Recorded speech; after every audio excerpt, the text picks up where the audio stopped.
So about this keyboard, Logitech, they've made keyboards for a while. You really like this one. But for me, the question is, if you had to pick a single device to just get along with forever, pretty much, just exclusively, would it be the iPad Pro with this keyboard, or would it be a laptop? Because a lot of people can't really afford to have just sort of like a utility belt full of devices, and they can pull out whichever one they want at the moment.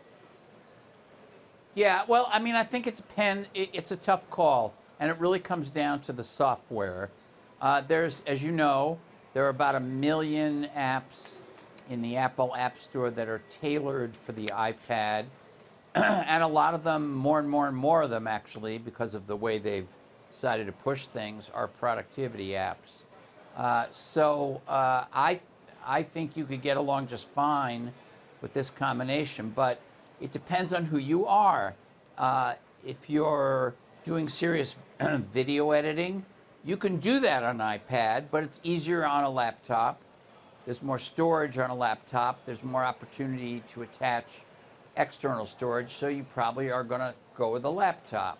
But I think it's kind of an 80-20 rule. I think for 80% of the people, even if you count what they do for work, it can be done pleasantly and without hassle on the software and with the hardware, and now with this keyboard on an iPad.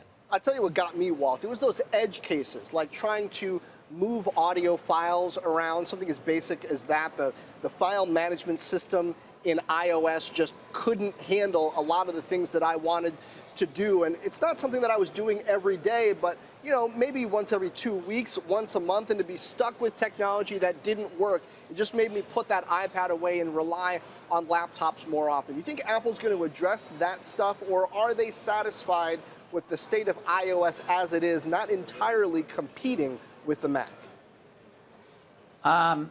You know, there are rumors they may even move iOS to the Mac, and I stress those are rumors. I have no confirmation on that. No, I think they're going to keep changing it. I think, for instance, a good example is they resisted for years putting up a simple file system in iCloud. Now they have it, called iCloud Drive. So there's no reason why they couldn't be doing more of that in iOS. But right now, it's not that there isn't a file system, it's that it's encapsulated inside each app's kind of domain.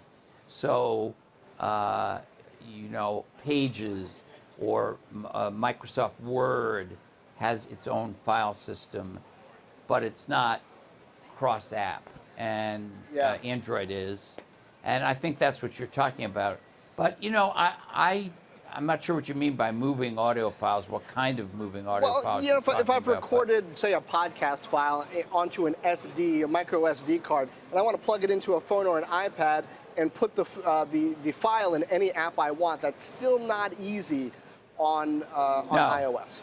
It's not. So you should stick with a laptop, or at least use your laptop part of the time. I mean, I said in the column, I've been using my laptop less and less and less.